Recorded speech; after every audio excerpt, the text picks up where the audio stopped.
everyone. Thank you for joining us here at bodybuilding.com. We are live right now in the bodybuilding.com HQ gym, and we are talking today with Matt Schiffman. He is a VP over at RSP Nutrition, and he's going to share his amazing story with us. He's actually lost 100 pounds. 100 pounds, and he's done it all through diet, exercise, specifically using keto. So we're going to ask him lots of questions about that. And when I say we, it means all of you. We're taking your questions live and asking them. So if you have any questions about keto, RSP, nutrition, supplementation, make sure you tune in and chat and ask us questions. So with that, Matt, awesome. Tell us a little bit about yourself. Thank you, Heather. Thanks for having me, guys.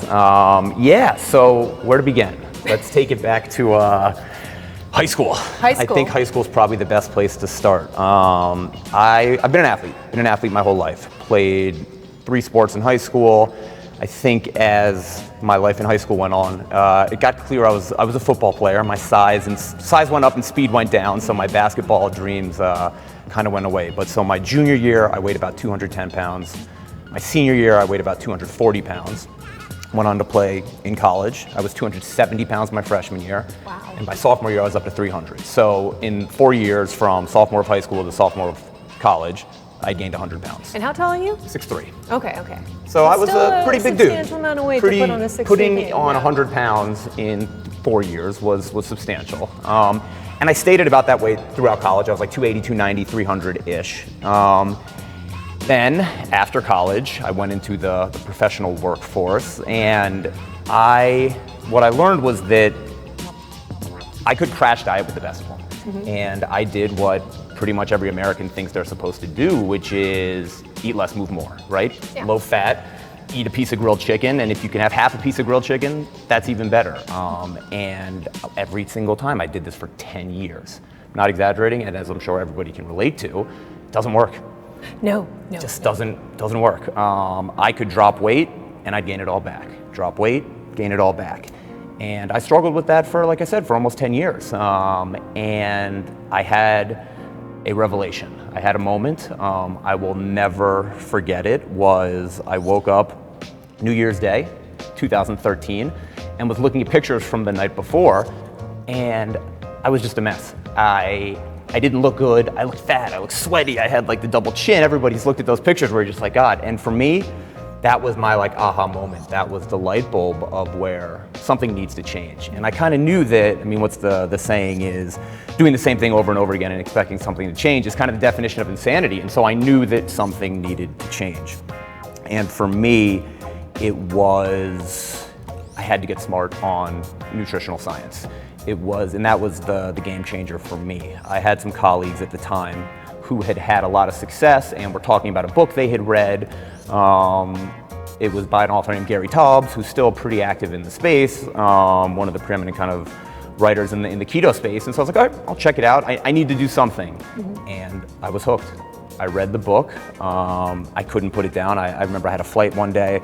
I read half of it. I got to the hotel and finished it, read it in a day, and it was mind-blowing. It was a total paradigm shift to know that why I was failing wasn't necessarily my fault. Mm-hmm. That weight gain and being unhealthy wasn't a caloric imbalance. It was a hormonal imbalance, and it wasn't what I was eating as much as when I was eating and the types of foods that I was eating. Okay. And that eating low fat, my body wasn't responding well to that. And so from that moment on, I went into the low carb life. And you read a book and you were just all in from day one. You didn't have any, because I talk to a lot of people who, when they first start out with the keto diet, and perhaps you can speak to your own personal experience with this. I think they even named it the keto flu. Sure. So day one, you're starting out this brand new kind of wonky diet that hasn't really had a lot of success yet. Mm-hmm. Tell me kind of what that looked like, that first couple weeks. Absolutely. And the keto flu is real.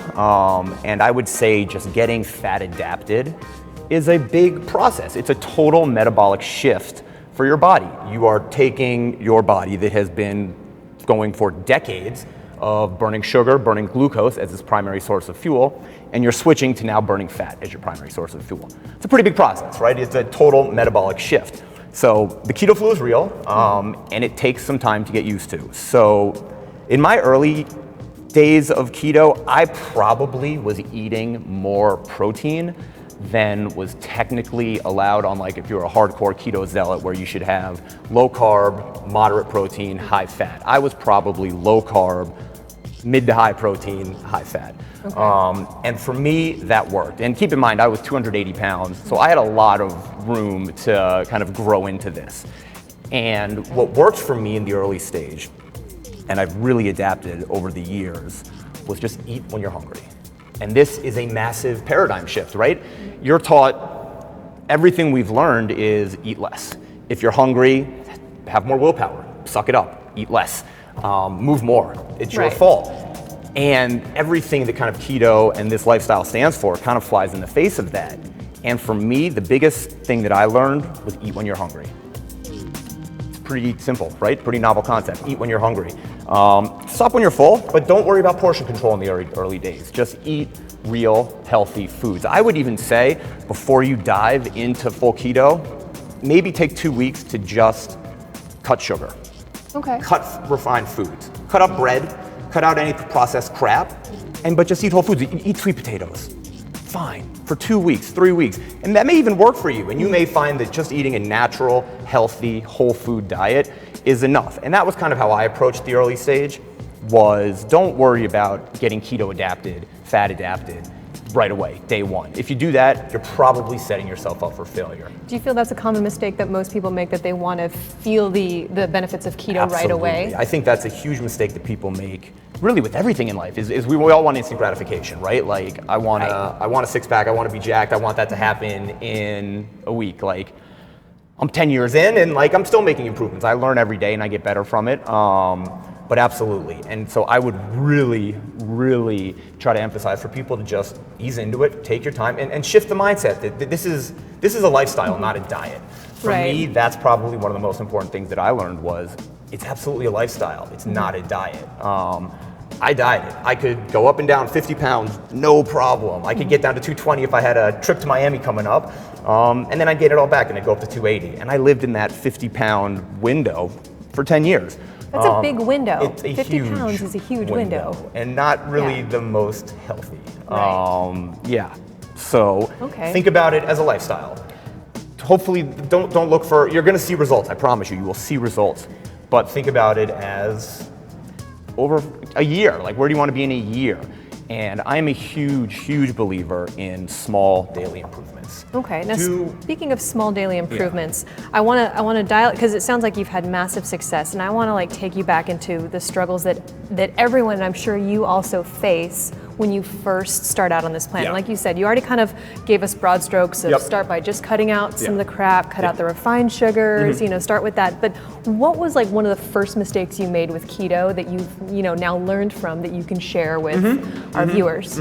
So absolutely, I would recommend easing into it. So we talked about it. Give yourself, I would say, about 2 weeks of just a detox. You could do Whole30, you could do anything that just cuts out that processed stuff. Do that for a couple weeks. That is, I can't underestimate, I can't stress enough how important that is, because if you try to dive right in, you're gonna set yourself up for failure. So other things that I think will really help you get started is try to find a way, make it work for you, make it enjoyable. And so what I mean by that, and what's great about keto is, you can really eat any types of food you want on keto. You can be a vegetarian and eat keto. You could be a carnivore of sorts and eat keto. You could be a pescatarian and do keto. So do what works for you. I think that if you try to force foods that you don't enjoy, again, you're setting yourself up for failure. For me, I love meats. I love steak. If I'm on death row, steak is my last meal. So that works for me. When we were in the early days, my wife was doing it with me as well, and trying to get her to eat the exact same amount of food, and she's a tiny little woman, to eat the food that I'm eating as a 6'3" at the time, probably 260-pound guy, didn't work for her. And force-feeding meat, and while I was seeing amazing results and the weight was flying off, it didn't really work for her. So I think, to answer your question, it's extremely important to find foods that work for you. If you just force foods down that you don't like, you're setting yourself up for failure. It's not gonna last. It'll work and you'll probably lose some weight, but if you don't enjoy it, it's not gonna last. So you really need to find a way to make it work for you. And there are so many different ways you can be keto and work in, and that's why supplements are great also. And not even performance supplements, but also just things like olive oil, MCT oil. These are ways you can get working fats to your diet and add that to, whether it's vegetables, whether it's to seafood, whether it's to meat, to kind of hit the macros that you're looking for on keto. Okay. Now we hear a lot about keto being a weight loss diet plan. Now tell me a little bit, as somebody who does have quite a bit of muscle on his frame, how does keto work with like a bulking plan? How does keto work when you're trying to maintain or even build muscle? Because a lot of times we subscribe to the concept that you have to just overload your system with sugar right after a workout to help pump up that insulin and get that into the muscles. And so how does being in ketosis work with that? It's a total paradigm shift, right? Like, just as we were told that eat less, move more is the way to lose weight, and then you find out, oh wait, no, I can eat as much as I want, and I should actually be eating like high-fat foods. Like, that's kind of crazy. And we've been told for decades that that's how you do it. And it's exactly the same way with working out. If you want to gain muscle, you need to carb load, and you need to really carb load after the workout and jack your insulin up. So equal parts is mental, and just knowing that you can absolutely get results in the gym on keto. Do I think that it is the ideal diet if you want to be a bodybuilder and put on and compete? Probably not. But if you are... Why do you say that? I think that you would still, if you want to just totally optimize your muscle, and again, this is for competitive bodybuilders, not for the normal person who has a job and a career, or just anybody who's not trying to be a competitive bodybuilder. And that said, there are absolutely competitive bodybuilders who do keto. So you can do it. And I will tell you that as I've gone keto, I have noticed zero decrease in my performance in the gym. My strength is the same. My energy levels are significantly higher. I was going to say, because one of the benefits of ketosis is that because you're not using muscle glycogen just for your daily activities, you can actually save that for when you're working out. So a lot of people will see an increase in their performance because all of a sudden they've got this surplus that they didn't have before. Yeah, no doubt about it. I can tell you that my energy level is one thing where I'm really seeing a difference. Energy level, and also just the mental clarity of it has been really eye-opening for me as well. I just feel more energetic, I feel more alive, I feel like I've got the energy to do more at the gym, at work, with my family, with my friends. So it really does ooze into the rest of your life. It makes you, this is gonna sound a little dramatic, but I feel like I'm a better version of myself as a result of the diet because of the increased energy that I feel. Now I have to ask, because this is kind of one thing that comes up with it being, since it is so out of the normal paradigm, and so many people are like, that's not going to fit into my lifestyle. My first question for you is, do you ever kind of cheat and go out of ketosis? If you do, how long does it take you to get back? If you don't, like, what's kind of your, like, what's that line that you can get up to, you know, or can you, like, let's say, can you go out and have a beer on the weekends, like that kind of thing, so. So for me, I really try to not cheat and fall out. Okay. I think about it as, listen, I'm jealous of people that can go out and have a slice of pizza. If you put a slice of pizza in front of me, I'm probably going to take down the whole thing. So for me, it just doesn't work. And I've experimented with this, and like I said, this is a decade in the making of learning that I can't really do that. Not because I don't think I could hop right back in to ketosis, but more of just for me, it works better to be regimented and to have a little more discipline around my routine. That's not for everybody. I get that I'm a little more anal about it and a little more hardcore. I almost think about it, and again, not to sound dramatic, but like, if you were an alcoholic or a drug addict, you wouldn't just have one beer, and you wouldn't just take one hit. And I kind of view food the same way. Like, I was absolutely and I was absolutely an addict in the worst way of food. And so for me, it just wouldn't be beneficial. Nothing to do with my ability to hop back into ketosis, because I'm a big believer in have to enjoy life. If you're not enjoying it and you're just starving yourself, or you're just doing it and you're not enjoying it, it's not going to last. So for me personally, the answer is no. I haven't had a piece of bread in 10 years, 6, 7 years, I don't know, something like that. But I don't miss it, and I don't need it. For breakfast. And again, I'm jealous. I wish I could. I wish that I could have a slice of it. I really like pizza. I really like pizza. You can do cauliflower pizza. That's a nice little hack.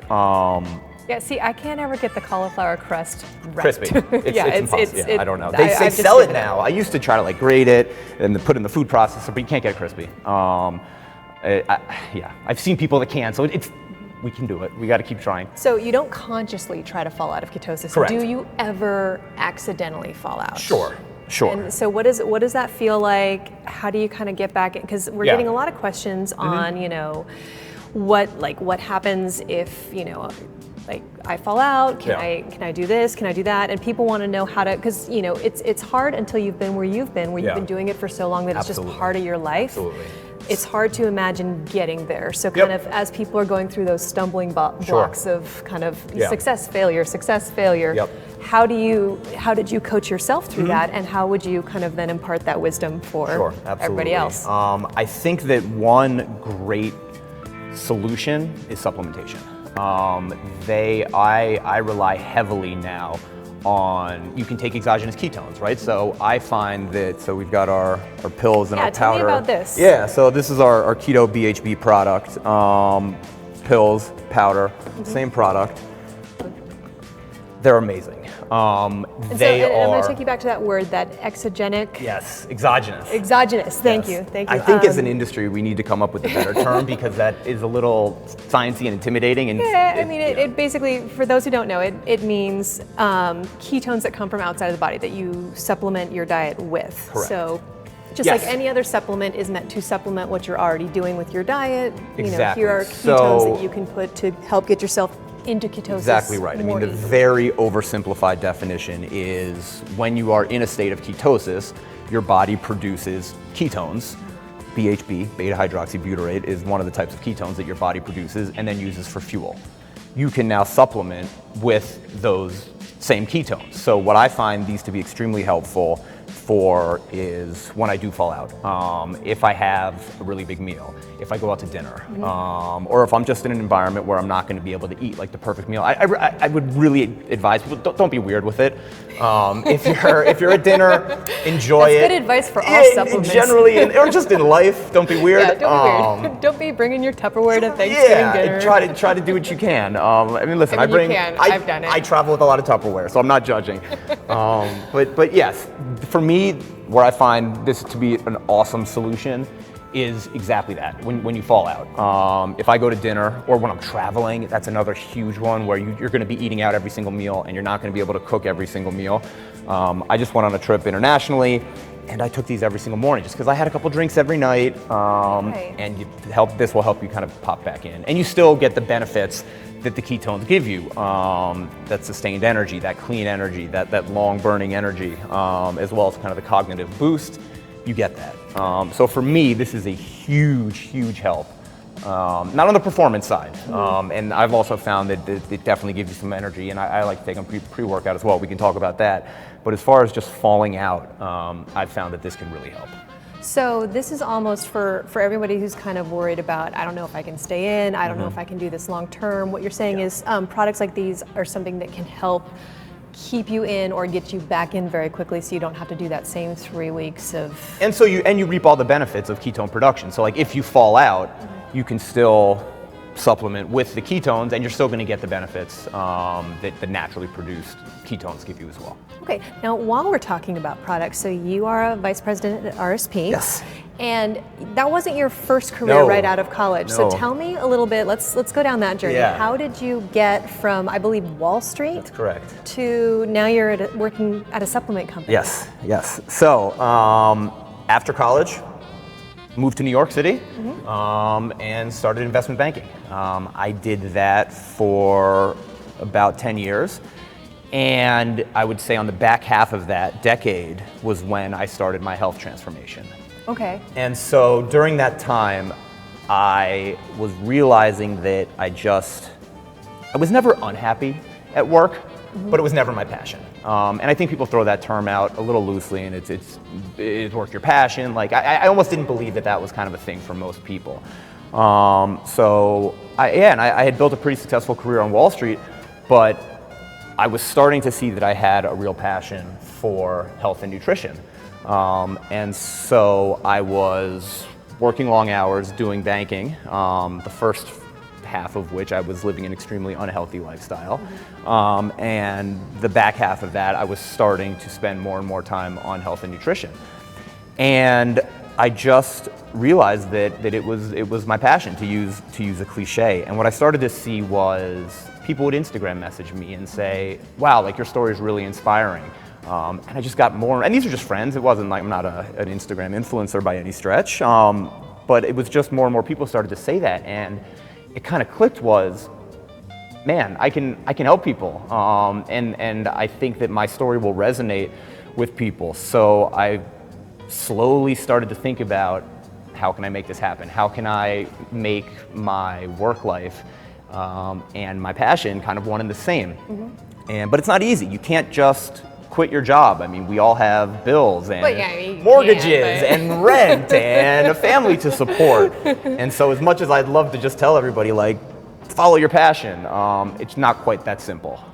And so it took me a long time, but I was always a huge consumer of RSP products. What I've came to find out was that our missions were totally aligned.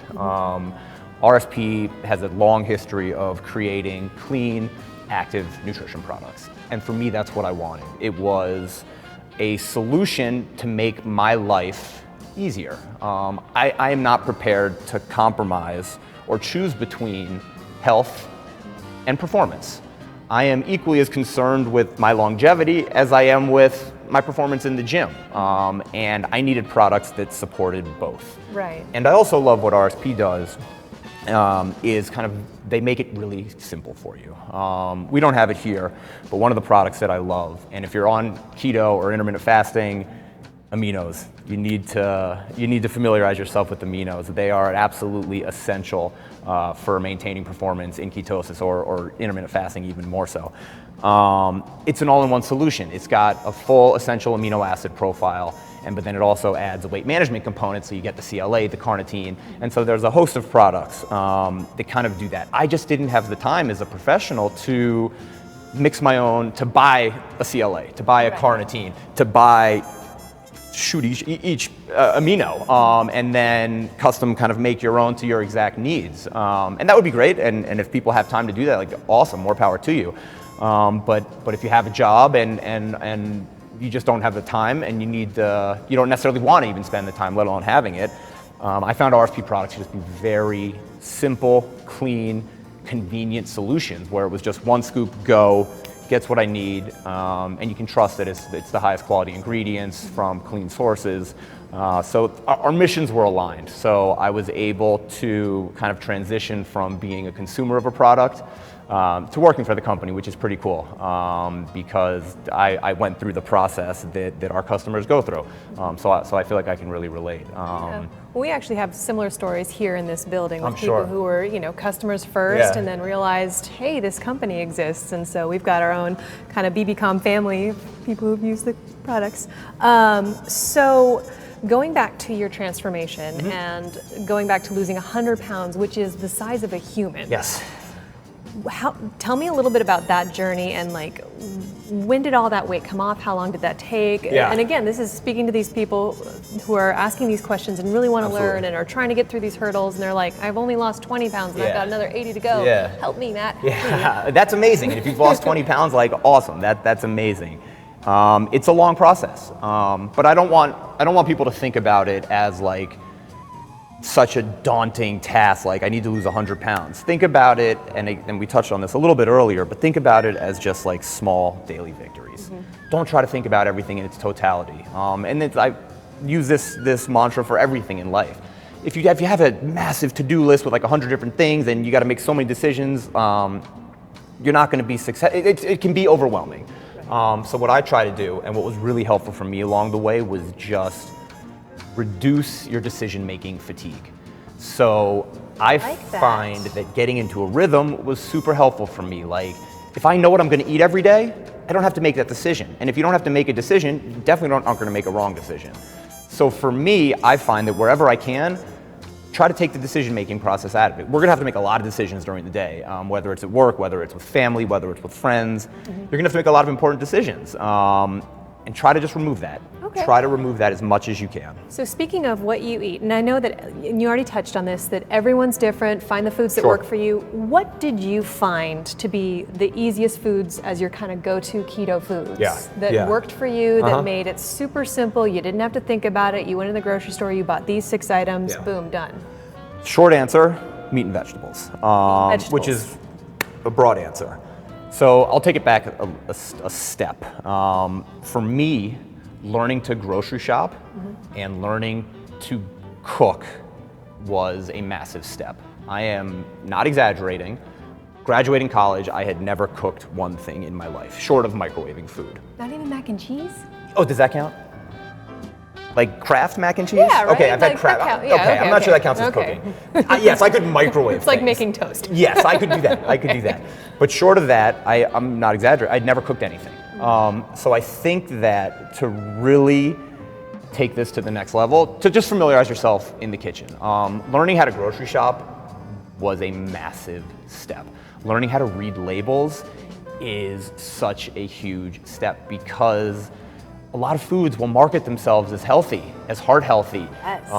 And you just, if you don't know, you're gonna believe it, right? If you see a brand that says heart healthy with the big, huge logo on the front, okay, sure. So I think step one, everything you do, flip over, look at the ingredients. Okay. If there's a lot of words you can't pronounce, kind of a red flag. And then the first thing I always go to is you also want to look at like added sugars. If they're adding high fructose corn syrup or anything like that, those are things you really, really want to stay away from. And I was gonna say, you also incorporate intermittent fasting. I do. Keto. Now you're the first person I've met, because I Okay. consider that to be like the great divide Yes. in the bodybuilding world, is like you've got keto on one side and you've got IF on the other, and you're merging both. it's definitely the next step. And again, would not advocate you dive right into intermittent fasting. I've only been doing it for 6 to 12 months. Okay, but yes, intermittent fasting has been, for me, one of the, if not the most influential, biggest changes I've ever made in my life. It has completely changed my You're relationship. talking to a convert. Like, I'm an you're intermittent in it. faster. Yeah, Okay. I tried keto, couldn't do it. Sorry, no offense, everybody, Okay. but intermittent fasting, I always describe it as it's like the perfect Venn diagram of Absolutely. like easiest to do and best results. Oh, so you found intermittent fasting to be easy? I think intermittent fasting is way easier Wow. than keto. Interesting. Way easier. When I Okay. was slathering butter on cheese for keto, I'm like, this does No, that's not nasty. feel No, right. I agree. Yeah. So fasting, it totally changed my relationship with food. I agree. I was, even when I was full keto, had lost 70, 80, 90 pounds, whatever it was, I was still eating frequently, and food thoughts still kind of dominated my life. Right. In that, even though it was super healthy stuff, I had to eat every couple hours. And if I was in my routine, great. And if I had my food and I knew where my next meal was gonna come from, awesome. But if I traveled, or like if you went on vacation, like how frustrating is it to go on vacation and like not really being able to relax, like you're sitting on the beach and it's like, where am I gonna find an avocado? And I'm like, I'm in the Caribbean and I don't know where an avocado is. And like, that sucks. Like that really sucks to like not be able to like relax. And so even when I was keto and was seeing great results, I was still eating a lot of food. And that's great, and that's fine. You should definitely, don't feel the need to starve yourself. As I said, the biggest thing you can do is eat when you're hungry. But as I have started fasting, over time, and again, this takes months and this takes a little bit of time, like I just don't feel the need to eat as often. And if I skip a meal, it's not a problem. I haven't eaten yet today. I'm going on 24 hours now. I did 48 a couple weeks ago, and like, it's just, if you would have told me that I could have gone 48 hours without, I would have laughed in your face is not strong enough of an emotion. Like, I don't know what I would have done. I would have thrown you out of the way. It's crazy. I couldn't go a couple hours without eating. So for me, it's really changed my just total outlook in my relationship with food in a really positive way. But it takes some time, and what I've learned is there's a huge difference between habit and real hunger. So I remember the first day that I did it, I was staring at the clock. And I just went, what I do every day is I do 16/8. So I do 8-hour feeding window and 16 hours fasted. And the first day, so I eat my last meal at about 8 p.m. and then I don't eat again until lunch. And the first day I did it, I was sitting at my computer, White knuckling it just until staring at the clock. And it's not because you're gonna die and because you're gonna starve, but it's just habit. I've been, for 36 years, eating 3 meals a day. Or sorry, way more than that, but just eating constantly. And so I learned over time that there's a huge difference between habit and real hunger. I mean, habit creation is an amazing thing. The power of habit is so real.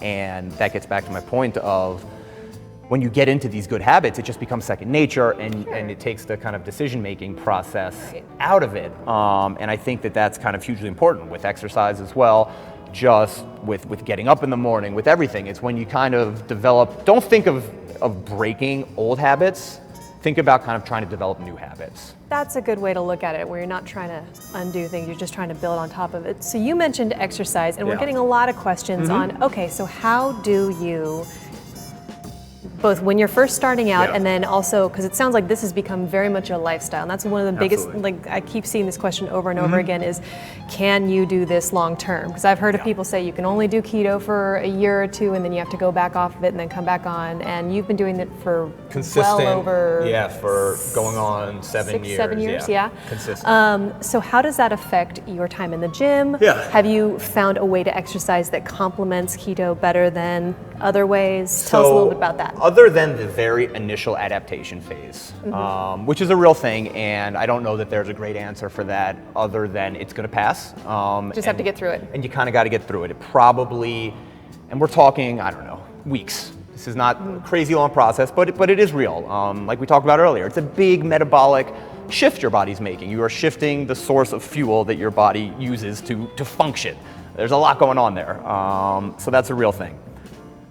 I have not noticed any decrease of performance in the gym. I work out fasted every single morning now, and I am able to do everything I want to do, and I don't think there's any need to cycle off of keto.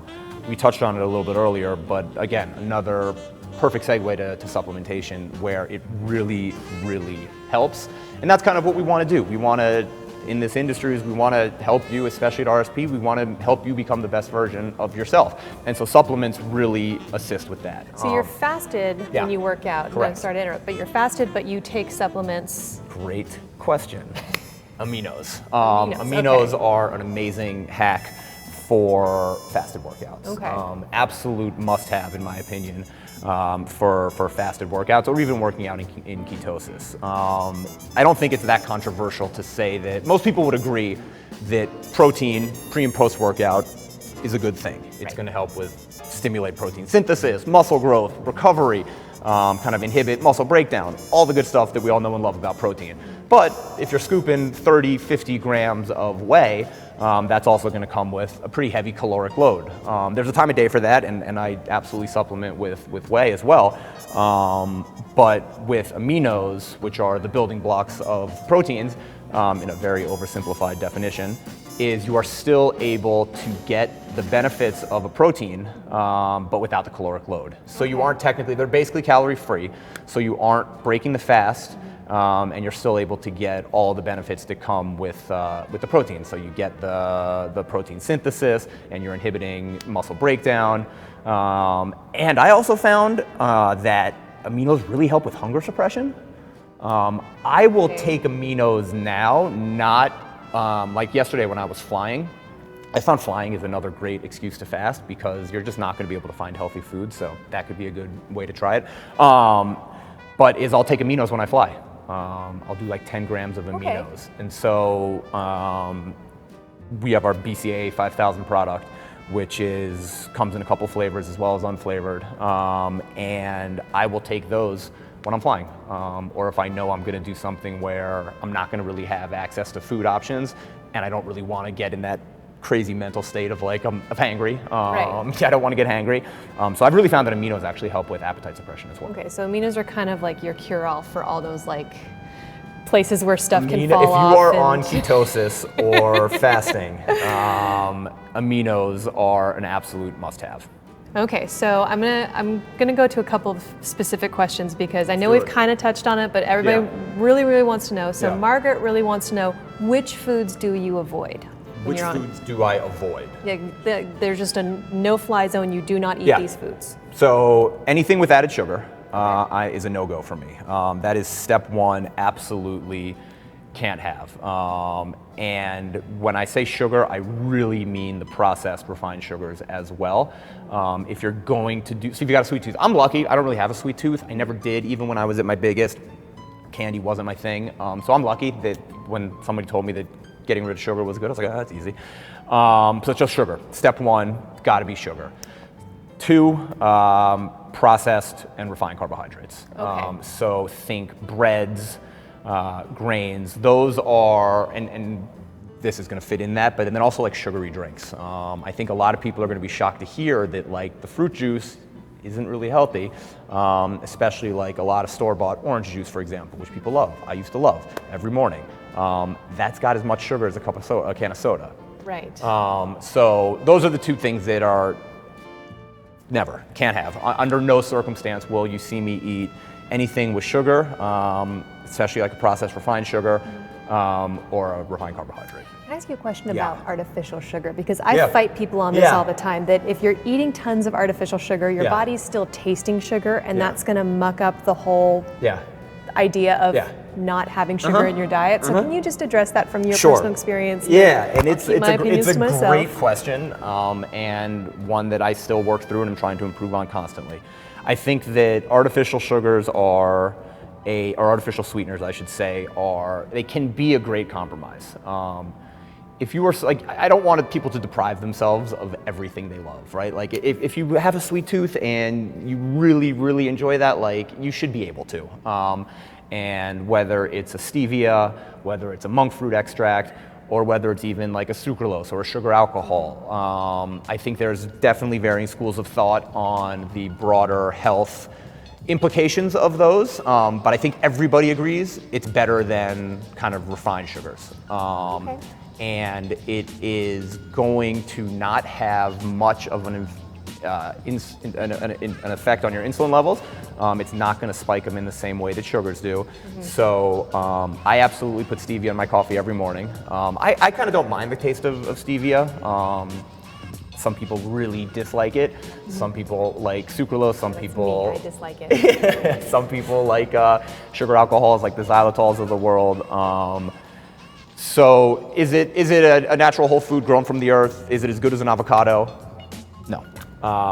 But if you need stuff to taste a little better, if you just can't tolerate black coffee, throw a little stevia in, whatever it Okay. is that works All for right, you. fair enough. And it's definitely better than taking down raw aminos. I don't know if you've ever tried that.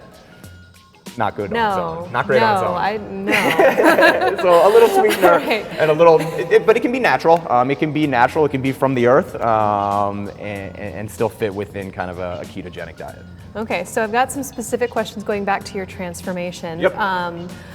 Claudia wants to know, how did your skin get back in place after Yeah. your weight loss? Did you have to Yeah. have surgery or? No, I was lucky enough, and I think I attacked it at a young enough age that I still had some skin elasticity. I definitely still have loose skin. It's pretty stretchy, probably more than most. I have some stretch marks. Yeah, mine's pretty. Stretches I too. could Like that's reach just it. hydration. Yeah, I definitely have some loose skin. I don't know that I will ever have like a perfectly flat stomach, no matter how thin I get, just because my skin is stretched. So there are, and I've seen people that have had surgery that have lost crazy amounts of weight, like I'm talking hundreds of pounds, and they've had surgery to fix it. I was lucky enough that I did it in my kind of late 20s, early 30s, and so my body was able to tighten up enough that aesthetically it still looks okay. But yeah, that's a real concern. I would call that a high-class problem. If you lose Right. enough weight that your Right. skin is hanging off, That's a good problem. yeah, to it's a have, good problem for to have. Sure. We can all really like aspire to be so lucky to lose so much weight that our skin is Right. hanging off. And there's definitely fixes. I was lucky enough that I think I did it young enough where my skin snapped back. But yeah, I deal with that. I definitely still have loose skin. Okay, so it's a good problem to have, is what we're saying. Yes. But it is still a problem. But you can do it. You can address it. There's creams, there's lotions. I know coconut oil is great for the skin. And then there's always, if you had to go that route, surgical options. Okay. Ray wants to know, if you do drink beer, what kind? So it's a good question. I do not drink beer anymore. I was a huge beer drinker my whole life. My legal years, of course. I was a big beer drinker, a lot of beer. And I still drink, but I try to drink in moderation, but I cut out beer. So I stick to hard alcohol without any sugary mixers. The clear ones, right? Correct. Okay. And I think any hard alcohol. I happen to like clear ones, so for me it's vodka or tequila. And then with the soda and like some lime juice is a great one. And there's lots of companies now that do kind of like zero sugar, more natural mixers you can do, but you got to avoid the mixers because that's a dagger. That's where all the sugar is hiding, exactly. And wine. I love wine. I got into wine recently. Wait, you can have wine on keto? Yes, there are ketogenic wines. Sugar-free, toxin-free. Guys, it's big. Yeah, so you got to look into organic wine, like biodynamically farmed wine. Okay. So no beer. I don't drink beer. I cut it out, and I was a huge beer drinker, so it can be done. But now I stick to the hard alcohols without any sugary mixers and wine. A couple glasses of red wine. All right, now I've got a couple of people. Carla, Dawn, a couple of other people are asking me specifically, like, okay, I've been losing weight, trying to gain muscle, and I've kind of stalled. So specifically talking about the gaining muscle while on ketosis. Yep. How do we fix that if we reached a point where we've stalled, either in weight loss or in muscle gain or both? Yeah, change it up. Find some changes to make. So in the gym, I'm a huge believer in you got to keep your workout routine fresh. Just like with food or really with any substance, your body is going to adapt and you're going to build a tolerance. And that's kind of the whole thing with keto and fasting is we've built, and that's what's leading to obesity, is we've built up this levels of insulin resistance that we just need more and more and more, and it's making us obese. So kind of a long-winded way of saying, same in the gym. Like if you're doing the same routine over and over and over again, yeah, you're gonna plateau. You're gonna hit a wall. So change it up. Try if you're doing, depending on what your workouts are. So like, I'll give you my current routine. So I still love like old school bodybuilding. Like I love doing like a chest day. Like it's definitely like the old school splits. I like it. That's kind of what I grew up doing, and it's still really fun for me. I'm sure a lot of fitness people out there would tell me that that's not like the optimal way and that I should be doing other stuff, but I still love it. So I'll do that. But then I'll do that about half my time, and then I'll mix in a lot of more of the high intensity kind of interval training. There's the explosion of this movement has been awesome in that like in every city you can find a boot camp, whether it's Orange Theory, Barry's, there's local ones in Miami that I go to, there's tons in New York City, and I'm sure in every city, I'm sure here in Boise you guys have tons of great boot camps. I find classes are great because it would be really hard to put yourself through that kind of workout on your own. I think most people would have a really hard time with that. I would have to agree with you on that. When you go to a class and you're got some other people around watching and there's an instructor pushing you and you can even build a sense of community. So classes are great. But my answer is change it up. Figure out something else to do. Try a new class, go to a different gym, not go to a different gym, try a different workout. Try whether it's switching your rep count, going to higher reps, lower weight, or vice versa. Would they have to try eating more food, less food? Because you need the building blocks to build muscle. So if someone's hit a plateau, is it go back and look at your calories again? So I don't think I don't think calories is the answer. Okay. And I personally am not a believer in, not that I'm not a believer, I don't test my ketone levels. I don't think. Wait, what? That, You're not peeing on strips? Never. I thought that was the whole thing. I have never once. I have never tested my breath. I've never peed. I've never taken blood. All right. For me, it just doesn't really fit into my lifestyle. I want it to be. It's weird. It's like, sorry, I'm not trying to insult anyone. I don't want to insult people.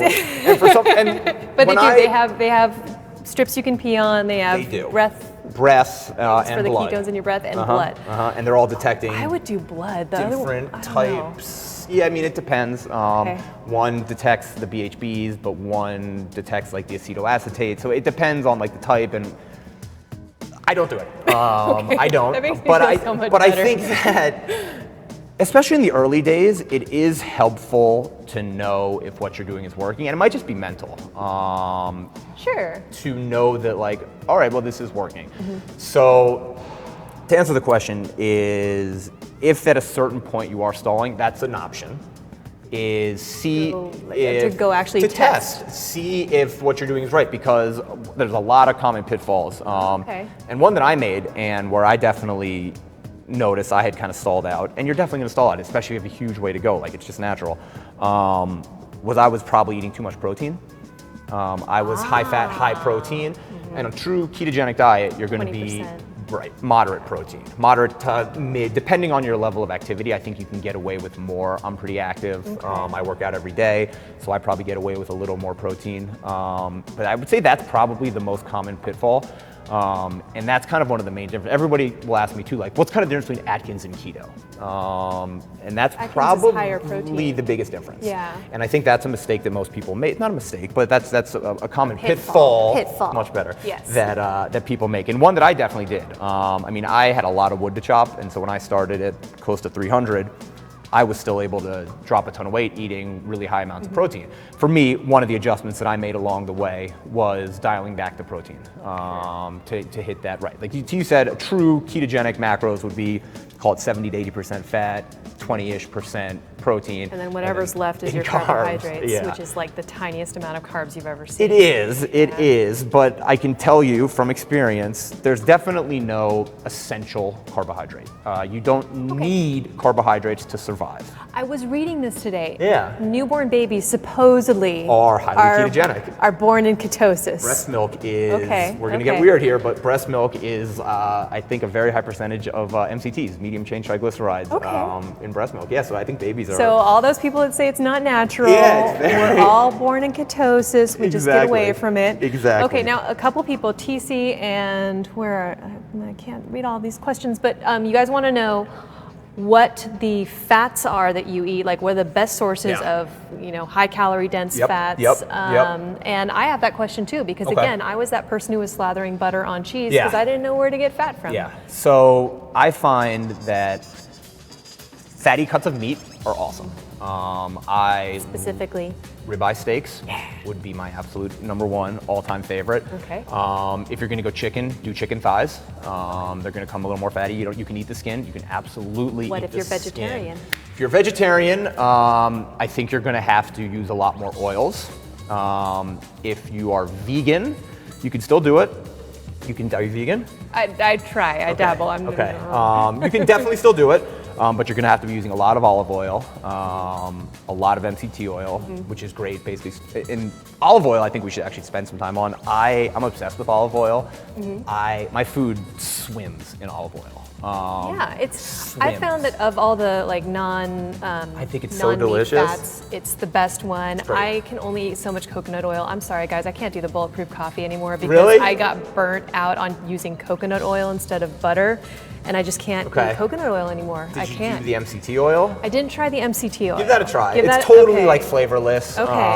And it's But like that was the problem with coconut oil. Is coconut oil is flavorless, Yeah, and but then it's it just not. tastes like grease. yeah. So, but Yeah. olive oil, I can still slather everything in olive My oil, food drink swims it in when olive it's oil. yeah. And it's a very like Okay. American habit to like kind of just like people are scared to pour olive oil on, and same with butter. It's a good example. I went to breakfast with my mother-in-law this week, and she is awesome health, like as fit of a woman her age as I've ever seen, and she still ordered egg whites. It's just you've been taught We've been brainwashed for so many so long. years. And it's hard. It's Okay. really, really hard when you've been taught for 30, 40, 50 years that like eggs are gonna give you a heart attack. Like when I hear that, I'm like, that's insane. It's like actually the polar opposite of what's gonna happen. So let me ask you this. Yeah. Let's say someone doesn't want to go into full ketosis, and we're kind of wrapping up and getting low on time, so we're going to take a couple more questions. But let's say someone doesn't want to go the full ketosis. Is there still a benefit to increasing your dietary fats if you're not going to go low, like super low carb, and you're not going to go Yeah. moderate protein? Yes, I think the answer to that question is yes. You can absolutely eat a diet of what I'll call whole foods, natural foods, colorful foods, eat it all, but just cut out the processed stuff, cut out the refined stuff. And yes, you should absolutely take in olive oil. You can still use MCT oil even if you're not on a full keto diet. Okay. Put it in your coffee. Still, like, let's say you're not in full ketosis, but you still try a product like this to kind of help cheat Very similar. a little bit. Yeah, Okay. yeah. It's a bit of a hack in some regards in that way. You definitely don't have to We're be. all about shortcuts and hacks. These are supplements. They're meant to make it easier. That's like the buzzword of this year's hack. Yeah, I absolutely think so. There's lots of health benefits that come from dietary fats. Dietary fats are an amazing thing, and all sorts of dietary fats. You have the saturated fats, have the unsaturated fats, have them all. Eat avocados. You should definitely eat avocados even if you're not on keto. Yeah. And same with olive oil. That's part of the millennial diet is basically just avocados. And yeah, like avocados. paying a lot for All right. avocado toast. Andrew wants to know, how do you tackle eating out if you Yeah. don't cheat, Yep. which you already said you Yeah. don't. How do you deal with social situations, eating out, holidays, all that stuff? Yeah. Do the best you can. Do the best you can. Do the best you can.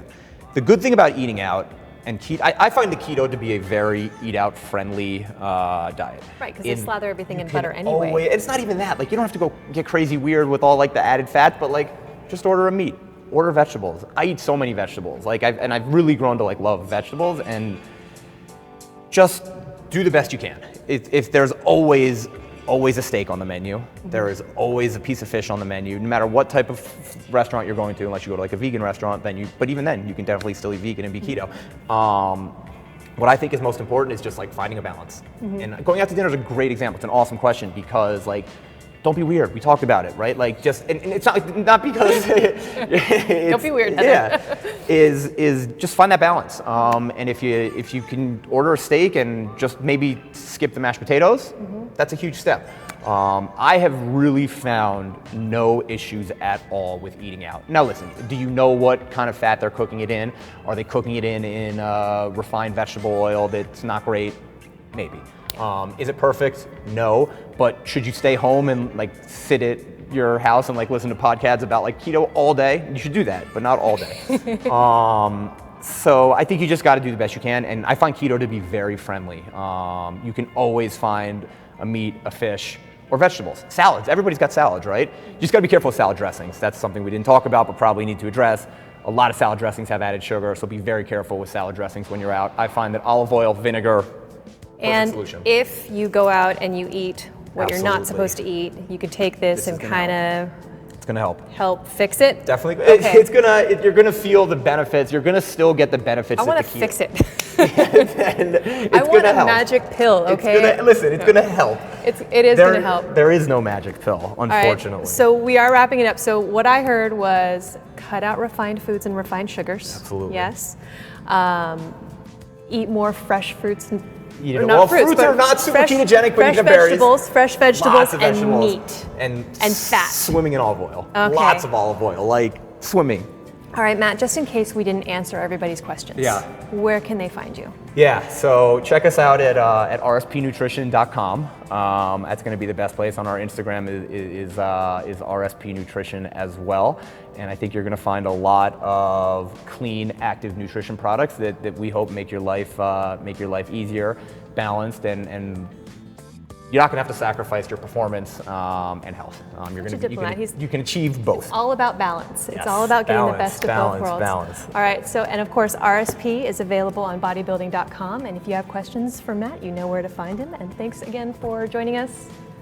Thank you. That Thank was you. fun. Thanks for being here. Thanks, everybody. You have a goal. We have a plan. Bodybuilding.com All Access Premium Fitness Plans to achieve your weight loss goal. Jumpstart your results with Shortcut to Shred or 30 Days Out. Get shredded with Chisel or go hardcore with Chris Gethin. Each plan includes daily workouts, training tips, nutrition and supplement guides, and more. Everything you need all in one place at bodybuilding.com All Access.